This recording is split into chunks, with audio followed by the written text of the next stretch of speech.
গাজীপুরের জয়দেবপুরে রাজশাহী থেকে আসা পদ্মা এক্সপ্রেস ট্রেন লাইনচ্যুত হয়েছে। ঢাকার সঙ্গে উত্তরবঙ্গের রেল যোগাযোগ বন্ধ রয়েছে। এই মুহূর্তে সেখানে আছেন রিপোর্টার মেহেদি হাসান, সরাসরি যাচ্ছে তার কাছে। মেহেদি,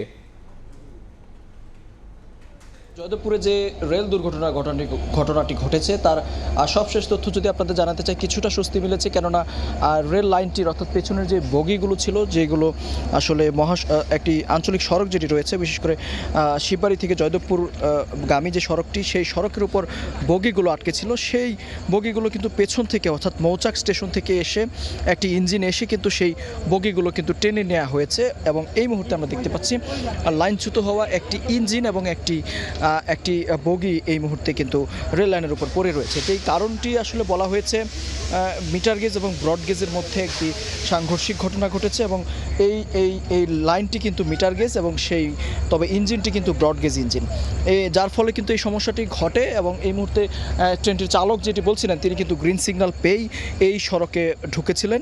এবং এখানকার যারা কর্তব্যরত স্টেশন মাস্টার, তিনি যেমনটি বলেছেন, তিনি আসলে যাকে দায়িত্ব দিয়েছিলেন এই লাইনটি আসলে ক্লিয়ার করার জন্য, তিনি হয়তোবা কোনো কারণে তিনি হয়তোবা তার দায়িত্ব অবহেলা রয়েছে।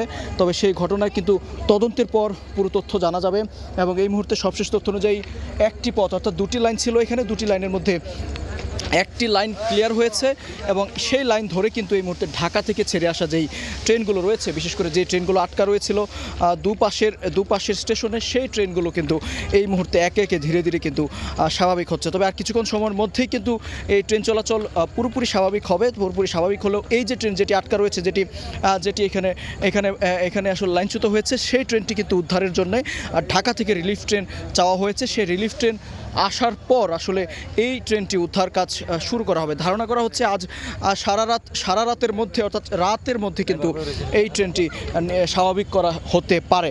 এবং এর বাইরেও এই মুহূর্তে আমরা দেখতে পাচ্ছি যে আসলে যে একটি লাইন রয়েছে, যেই একটি লাইন ধরে কিন্তু লাইন চলাচল স্বাভাবিক হয়েছে এবং কিছুক্ষণের মধ্যেই হয়তো পুরোপুরি নিয়ন্ত্রণে আসবে, ট্রেন চলাচল স্বাভাবিক হবে।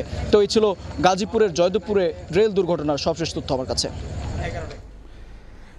গাজীপুরে ট্রেন লাইনচ্যুতের ঘটনার সবশেষ খবর জানাচ্ছিলেন সহকর্মী মেহেদি হাসান।